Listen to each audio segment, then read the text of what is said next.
Sa isang liblib na baryo sa gilid ng kagubatan, may isang matandang paniniwala na ang pag-iisang dibdib ng isang manunugis at isang aswang ay magdudulot ng lagim hindi lang sa kanilang pamilya kundi sa buong bayan. Isang sumpang sinasabing magpapalaya sa pinakamalalupit na nilalang sa dilim, mga halimaw na matagal nang nakakadena sa ilalim ng lupa, nag-aabang ng pagkakataong muling makapaminsala. Sa baryong ito, may isang dalagang nagngangalang Aling Pina. Maganda siya, mahinhin at mula sa pamilyang iginagalang sa kanilang lugar. Ngunit sa kabila ng kanyang maamong mukha, may lihim siyang kinatatakutan, ang kanyang kasintahan na si Andoy. Sa unang tingin, isa lamang itong tahimik at matipunong lalaki, ngunit may usap-usapan sa bayan na siya raw ay isang manunugis, isang tagapuksa ng mga nilalang na hindi dapat umiiral sa mundo ng tao. Hindi ito ipinagkikibit balikat ni Aling Pina. Mahal niya si Andoy, ngunit sa bawat gabing magkahawak kamay sila, sa bawat yakap na ipinapadama nito sa kanya, may bumubulong sa kanyang isip na may hindi tama, na may anino ng karahasan sa kanyang pagkatao. Sa kabilang panig naman ng baryo, may isang lalaki, si Cadencio. Kilala siya bilang isang albularyo, ngunit may mga nagbubulong-bulungan na siya'y hindi lang basta manggagamot. May mga nagsasabing siya mismo ay isang aswang, tagapagmana ng lahing itinatago sa dilim. Ngunit hindi siya tulad ng iba. Hindi siya pumapatay ng tao, hindi siya umiinom ng dugo. Ngunit sa ilalim ng kanyang balat ay ang sumpang hindi niya kayang talikuran. Isang sumpang nakatadhanang matuklasan ng kanyang anak, si Maria. Si Maria ay isang dalagang may misteryosong kagandahan. Tahimik, ngunit ang kanyang mga mata ay tila laging may itinatagong lihim. Hindi niya alam kung bakit palaging malamig ang kanyang pakiramdam, kung bakit sa tuwing sumasapit ang dilim, tila may kung anong bumubulong sa kanyang isipan, mga tinig na hindi niya kilala, ngunit nararamdaman niyang bahagi ng kanyang pagkatao. Dumating ang araw na pinakamatagal ng kinatatakutan ng kanilang bayan, ang kasal ni Andoy at Maria. Isang pagsasamang hindi kailanman dapat maganap ayon sa matatanda. Isang gabi bago ang kasal, isang matandang babae ang dumalaw kay Maria. Siya ay si Lola Biring, isang kilalang matandang babaylan. Nanginginig ang kanyang mga kamay nang hinawakan niya ang kamay ni Maria. Huwag mong ituloy ang kasal na ito, iha sapagkat kung magtatagpo ang dugo ninyo, magbubukas ang lagusan. Ang sumpang hindi pa nagigising ay gigising na. Nagpanting ang tainga ni Maria. Hindi niya alam kung anong ibig sabihin ng matanda, ngunit hindi niya basta paniniwalaan ang sabi-sabi. Mahal niya si Andoy at wala nang makapipigil sa kanila. Ngunit sa loob-loob niya, may isang bahagi ng kanyang pagkatao ang natatakot dahil sa tuwing siya'y tumitingin sa salamin, hindi na niya sigurado kung tao pa nga ba ang nakikita niya. Samantala, si Andoy naman ay hindi mapakali. May isang lalaki ang lumapit sa kanya noong hapon, isang estrangherong may maputlang mukha at malalim na mata. Alam mo bang hindi siya tulad natin, anito sa isang malamig na tinig. Kapag pinakasalan mo siya, malalaman mo kung sino talaga siya. At kapag nalaman mo na kaya mo ba siyang patayin? Hindi makasagot si Andoy. Mahal niya si Maria. Ngunit paano kung totoo ang sinasabi ng estranghero? Sumapit ang takip silim. Ang gabi bago ang kasal ay tahimik, ngunit may kung anong bumabagtas sa hangin, isang pakiramdam ng panganib, ng pag-aalimpuyo ng mga aninong matagal nang natutulog sa kadiliman. At sa pusod ng kagubatan, may mga matang nagmamasid, naghihintay sapagkat sa sandaling magsumpaan sina Andoy at Maria sa harap ng altar, isang sumpang hindi kailanman dapat magising ang muling mabubuhay. Sa gabing iyon, habang ang buong baryo ay tahimik na natutulog, si Maria ay nanatiling gising. Nakatitig siya sa lumang salamin sa kanyang kwarto, pinag-aralan ang sariling mukha. Walang nagbago ang kanyang mahabang buhok, ang mapupungay niyang mata, ang maputla niyang balat. Ngunit bakit may bumibigat sa kanyang dibdib? Bakit tila may dumadagundong sa kanyang dibdib sa tuwing naaalala niya ang babala ni Lola Biring? Pinikit niya ang kanyang mga mata, pilit na nilalabanan ang pagdududa. Mahal niya si Andoy. Hindi siya aswang. Isa lang siyang pangkaraniwang babae na nais magmahal at mahalin pabalik. Ngunit sa kanyang likuran, sa mismong anino ng ilaw ng gasera, may gumalaw, isang bahagyang paggalaw ng anino, isang bagay na hindi dapat gumagalaw ng mag-isa. Sa kabilang dako ng baryo, si Andoy ay hindi rin makatulog. Lumabas siya ng kanilang bahay, tinungo ang kakahuyan. Hindi niya maintindihan kung bakit may bumabagabag sa kanya. Ang mga sinabi ng estranghero kanina ay paulit-ulit na naglalaro sa kanyang isipan. Kapag nalaman mo na kaya mo ba siyang patayin? Pinikit niya ang kanyang mga mata at huminga ng malalim. Hindi siya isang mamamatay tao. Siya ay isang manunugis, lumaki siya sa ilalim ng gabay ng kanyang ama, isang kilalang tagapuksa ng mga halimaw. Bata pa lamang siya, tinuruan na siyang patayin ang anumang nilalang na hindi kabilang sa mundo ng mga tao. Ngunit hindi niya kailanman ginamit ang kanyang kaalaman, hanggang sa isang gabi, ilang taon na ang nakalilipas, nang matagpuan niya ang kanyang ama na nakahandusay sa lupa. Nilapastangan ng isang nilalang na hindi niya pa noon lubos na nauunawaan. Mula noon, isinumpa niyang ipagpapatuloy ang tungkulin ng kanyang ama. Hanggang sa makilala niya si Maria. Biglang may kumaluskos sa likod ng mga punong kahoy. Agad siyang bumunot ng kutsilyong nakatago sa kanyang sinturon. Sino yan? Matigas ang kanyang tinig. Walang sumagot. Ngunit alam niyang hindi siya nag-iisa. Alam niyang may isang pares ng mata ang nakamasid sa kanya mula sa dilim. Naglakad siya paatras, hinahanda ang sarili sa anuman. Ilang saglit pa, isang anino ang lumitaw mula sa kakahuyan, isang matandang lalaking may maputing buhok at matalim na tingin. Hindi mo siya kilala, malamig ang tinig nito. At kapag dumating ang araw na malaman mo kung sino siya, huli na ang lahat. Hindi niya naabutan kung paano ito nawala. Isang kisap mata lang at wala na ang matanda. Naiwan si Andoy na nakatayo sa gitna ng kagubatan, may bumibigat sa kanyang dibdib. Samantala, sa bahay ni Maria, si Cadencio ay tahimik na nakamasid sa kanyang anak. Alam niyang may bumabagabag kay Maria. Alam niyang may tanong itong hindi nito kayang bigkasin. Lumapit siya sa anak, marahang naupo sa tabi nito. Anak, may bumabagabag ba sa'yo? Mahina ang kanyang tinig. Tumingin si Maria sa kanyang ama, may pag-aalinlangan sa kanyang mga mata. Tay, may dapat ba akong malaman? Hindi agad sumagot si Cadencio. Marahan niyang hinawakan ang kamay ng kanyang anak. Maria, may mga bagay na hindi mo pa dapat alamin pero darating ang oras na hindi ko na ito kayang itago. Nagpantig ang tainga ni Maria. Ano nang ibig mong sabihin? Bago pa makasagot ang kanyang ama, isang malakas na sigaw ang pumunit sa katahimikan ng gabi. Isang sigaw ng isang babae, at hindi ito basta sigaw ng takot. Isa itong sigaw ng matinding paghihirap. Kapwa na patayo sina Maria at Cadencio. Lumabas sila ng bahay, tinungo ang direksyon ng sigaw. Sa kabilang dako naman, mabilis na tumakbo si Andoy patungo sa parehong direksyon. Sa kanyang utak, alam niyang may kakaibang nangyayari ngayong gabi. Alam niyang may isang bagay na matagal nang natutulog ang ngayon ay unti-unti nang nagigising. At sa gitna ng madilim na kakahuyan, sa ilalim ng Maria, umalis ka, lumayo kayo, ngunit bago pa nila siya magalaw, napahiyaw ito sa sakit. Napaatras si Maria, at sa isang saglit, nakita niya ang hindi dapat makita, ang katawan ni Aling Pina ay tila nagkakabaluktot, ang kanyang mga kamay ay biglang humaba, ang kanyang kuko ay tumalas na parang pangil. Napasigaw ang mga nanonood. Ang ilan ay nagtatakbo, ngunit ang iba ay nanatili, hindi makapaniwala sa nasasaksihan. Mabilis na kumilos si Cadencio, hinawakan ang kanyang anak at hinila ito palayo. Maria, halika na. Hindi na siya ang dating Aling Pina. Ngunit bago pa sila makatakbo, isang mabangis na alulong ang pumuno sa paligid. Hindi ito tunog ng tao. Hindi rin ito tunog ng isang hayop na alam nila. Si Andoy, hawak pa rin ang kanyang kutsilyo, ay hindi makagalaw. Alam niya ang anyong iyon. Nakakita na siya ng ganito noon. Hindi niya inakalang mangyayari itong muli, at lalo na sa harapan ng taong pinakamamahal niya. Aling Pina, ano ka? Mahina niyang bulong. Nagpakawala ito ng isang halakhak na hindi na kagaya ng dati nitong boses. Hindi ko ito ginusto, anito, pero may nagbukas sa akin ng pintuang hindi na dapat nabuksan. Napaatras si Maria. Pintuan? Ano nang ibig mong sabihin? Bago ito makasagot, napangiwi si Aling Pina at biglang bumagsak. Nawala ang kakaibang anyo nito, ngunit nanatili ang takot sa mga mata ng mga nakasaksi. Tahimik ang buong baryo.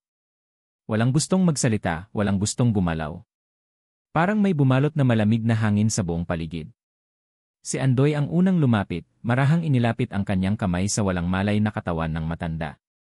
Hindi niya naisip na huminga hanggang sa maramdaman niyang mainit pa ang katawan nito, buhay pa siya.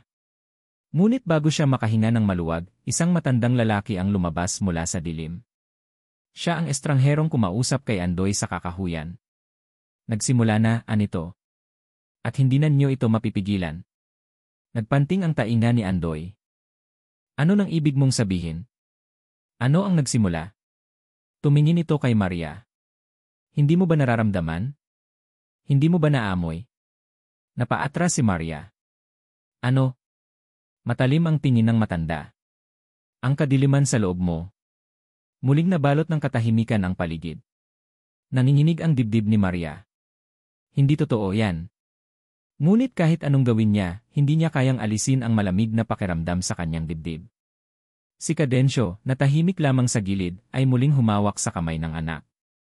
Alam niyang ito na ang gabing kinatatakutan niya. Ang gabing hindi niya kayang pigilan. Isang malakas na sigaw ang pumunit sa hangin. Isa pang babae mula sa baryo ang natumba sa lupa, namimilipit sa sakit. Nagkatinginan sina Andoy at Cadensyo. Hindi na ito isang insidente lang. May isang bagay na gumagalaw sa dilim. Sa gitna ng kaguluhan, isang tanong ang bumalot kay Maria, kung ang aswang ay unti-unti nang lumalabas sa anyo ni Aling Pina, paano kung siya rin? At kung totoo iyon, ano ang gagawin ni Andoy? Nang magtama ang kanilang mga mata, doon niya naunawaan, hindi lang siya ang may tanong. Si Andoy rin. At ang sagot maaaring wala sa pagitan nilang dalawa, kundi sa aninong matagal nang nagmamasid sa kanila. Ang buong baryo ay balot ng matinding takot. Ang bawat isa ay hindi makapagsalita, hindi makagalaw, parang hinihigop ng dilim na bumalot sa kanila. Si Aling Pina ay nakahandusay pa rin sa lupa, walang malay, ngunit ang kanyang katawan ay hindi na katulad ng dati. Napakaputla ng kanyang balat, at kahit hindi gumagalaw, may kung anong bumabangon sa kanyang loob, isang bagay na hindi na niya kontrolado. Si Andoy ay nanatiling nakaluhod sa tabi niya, ang kamay ay mahigpit na nakahawak sa kanyang kutsilyo. Hindi niya alam kung dapat niya itong gamitin, hindi niya alam kung siya ang may tungkuling wakasan ang nangyayari. Alam niyang siya ay isang manunugis, na ang kanyang dugo ay isinumpang mamuhay para pumatay ng mga halimaw, ngunit paano kung ang halimaw na dapat niyang tapusin ay isa sa mga taong malapit sa kanya? Si Maria naman ay hindi makagalaw. Ang sinabi ng matandang estranghero ay paulit-ulit na bumabalik sa kanyang isipan. Ang kadiliman sa loob mo. Hindi niya iyon matanggap. Hindi siya masama, hindi siya halimaw. Ngunit bakit, sa gitna ng kaguluhan, ay tila may nararamdaman siyang ibang enerhiya sa kanyang katawan? Muli siyang napatingin kay Aling Pina, pagkatapos ay sa babaeng biglang bumagsak kanina. Pareho sila.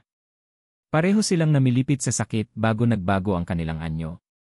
Isang malamig na pakiramdam ang gumapang sa kanyang gulugod. Paano kung totoo? Si Cadensyo ay matamang nakamasid sa lahat ng nangyayari. Alam niyang hindi na niya kayang pigilan ang bagay na ito. Ang sumpang ito ay hindi nagsimula kay Aling Pina. Hindi ito isang biglaang pangyayari. Matagal na itong isinilang, matagal na itong itinakda. At ang sumpang iyon ay nasa dugo ni Maria. Anak, mahina niyang bulong, ngunit nang hawakan niya ang kamay nito, halos mapaso siya. Napatingin siya sa kanyang anak, at sa loob ng isang saglit, isang anino ang dumaan sa mukha ni Maria, isang bagay na hindi niya pa kailanman nakita noon. Napaatras siya. Hindi ito maaaring mangyari.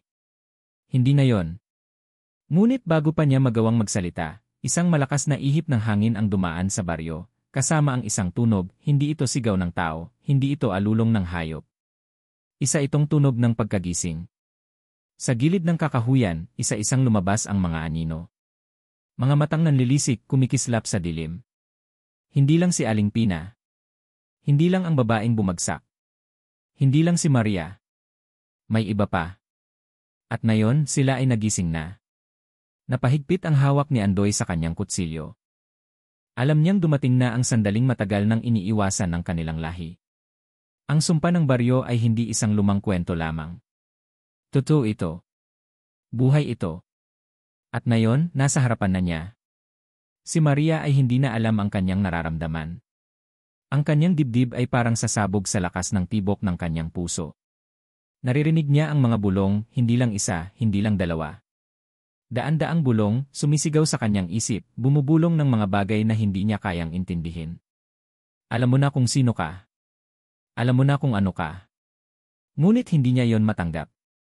Hindi mahina niyang bulong, nanginginig ang kanyang mga kamay. Ngunit nang tiningnan siya ni Andoy, alam niyang nakita na nito ang takot sa kanyang mga mata. Maria, tinawag siya ni Andoy, ngunit sa unang pagkakataon, parang iba na ang kanyang tingin sa kanya. Nagising ang isang bagay sa loob niya. At hindi niya alam kung kaya pa niyang pigilan. Sa isang iglap, isang malakas na sigaw ang pumunit sa hangin, hindi sigaw ng tao, hindi sigaw ng takot, kundi sigaw ng pagbabago. At sa isang saglit, bago pa man bumagsak ang unang patak ng ulan, isang anyo ang lumitaw mula sa anino ni Maria, isang anyong matagal nang itinatago, isang anyong matagal nang kinakatakutan. Ang malamig na hangin ay biglang huminto. Parang ang mundo mismo ay natigilan, nag-aabang sa susunod na mangyayari. Si Maria ay nakatayo sa gitna ng liwanag ng buwan, ngunit may kakaiba sa kanya ngayon, parang may aninong bumabalot sa kanyang katawan, isang bagay na hindi nakikita ngunit ramdam ng lahat ng nakapaligid sa kanya. Si Andoy ay hindi makagalaw. Hindi siya sigurado kung dahil sa takot o sa pagkagulat, ngunit ang alam niya lang ay hindi niya inasahan ang sandaling ito. Ang Maria na kilala niya, ang babaeng minahal niya, ay hindi naganap na tao. Si Cadencio ay mabilis na lumapit sa kanyang anak, ngunit bago pa niya ito mahawakan, isang puwersang hindi nakikita ang nagtulak sa kanya paatras. Napasigaw ang mga nanonood. Isang matandang babae ang napaluhod, nag-antanda, umiiyak habang bumubulong ng panalangin. Si Maria ay nakatitig lamang sa kanyang mga kamay. Nanginginig ito, hindi dahil sa takot kundi dahil sa hindi maipaliwanag na lakas na dumadaloy sa kanyang ugat. Hindi niya maintindihan, hindi niya ginusto ito. Ngunit alam niyang hindi niya ito maitatanggi. Andoy, mahina niyang tinawag ang pangalan ng binata, ngunit nag-iba ang kanyang boses. Mas malalim. Mas malamig. Dahan-dahang umatras si Andoy, nanginginig ang kanyang kamay sa hawak na kutsilyo. Maria, Anya, sabihin mo sa akin na hindi ito totoo. Ngunit bago pa siya makasagot, isang malakas na hiyaw ang pumunit sa ere. Hindi galing kay Maria. Hindi galing kay Aling Pina. Mula sa kakahuyan, isa pang nilalang ang lumitaw, isang hugis ng isang lalaking pamilyar, ngunit ang anyo nito ay hindi na pangkaraniwang tao. Ang kanyang balat ay lumapad at tila lumakas, ang kanyang mata ay parang nasusunog sa dilim. Si Kaipe, isa sa mga pinakagalang na matatanda sa baryo. Nagkagulo ang mga tao. Walang makapaniwala. Hindi maaari may bumulong sa likod. Si Kaipe, ang taong nagpalaki sa maraming kabataan sa baryo, ang dating leader ng kanilang pamayanan, ngayon ay isa ng halimaw. Matagal ko nang itinago ito, malalim ang tinig ni Kaipe. Ngunit ngayon wala nang saysay ang pagtatago. Nagkatinginan sina Maria at Kaipe. At sa sandaling iyon, alam ni Maria ang isang bagay, hindi siya nag-iisa. Ang sumpa na kanyang dinadala ay hindi lang sa kanya. Hindi ito nagsimula sa kanya. Sa baryong ito, maraming may dugong tulad niya. Maraming itinago ang katotohanan. Ang mga matang nakamasid sa kanya sa dilim noong gabing iyon, hindi lang mga aswang na dumating mula sa ibang lugar. Mga taga rito rin sila. Mga taong pinaniniwala ang tao lamang, ngunit ang totoo, matagal na silang hindi ganap na tao. Si Andoy ay muling humakbang paatras, hindi makapaniwala sa kanyang natutuklasan. Lahat ng buhay niya, naniwala siya na siya ay isang manunugis, isang tagapagtanggol ng baryo mula sa mga halimaw. Ngunit paano kung ang mga tinuturing nilang halimaw ay sila rin mismong kababayan nila? At paano kung si Maria ay hindi lang basta nadamay, paano kung siya ang susunod na mamumuno sa kanila? Nanginginig ang kanyang dibdib. Hindi. Hindi niya ito matatanggap. Ngunit bago pa siya makaisip ng susunod na gagawin, naramdaman niya ang malamig na dampi ng kamay ni Maria sa kanyang braso. Andoy, mahina ang tinig nito, ngunit ramdam niya ang panginginig nito. Nagtagpo ang kanilang mga mata. Sa kabila ng nangyayari, hindi niya nakita sa mukha ni Maria ang halimaw na kinatatakutan niya. Nakita niya ang Maria na minahal niya. At doon niya naisip ang isang bagay na hindi niya inakala kailanman. Kung kailangang patayin niya ang halimaw, kaya ba niyang isakripisyo ang taong pinakamahal niya? Ngunit bago pa niya masagot ang tanong na iyon, isang sigaw ang muling pumuno sa gabi, isang sigaw na hudyat na hindi pa tapos ang bangungot na nagsisimula palang lumamon sa buong baryo. Ang sigaw ay pumunit sa dilim at sa isang iglap gumalaw ang lahat. Parang sabay-sabay nagising mula sa isang panaginip ang buong baryo. Ang mga nagtatago sa loob ng kanilang bahay ay nagsisilipan sa bintana. Ang iba ay nagsimula ng tumakbo, hindi alam kung saan pupunta. Sa gitna ng kaguluhan, nanatiling nakatayo sina Andoy, Maria, at Kaipe, tatlong magkakaibang mundo na ngayon ay nagtatagpo sa isang hindi maiiwasang banggaan. Si Andoy, hawak pa rin ang kanyang kutsilyo, ay hindi na sigurado kung sino ang kanyang kalaban. Lahat ng kanyang pinaniniwalaan ay unti-unting bumabagsak sa harapan niya. Si Maria, ang babaeng mahal niya, ay may dugong aswang.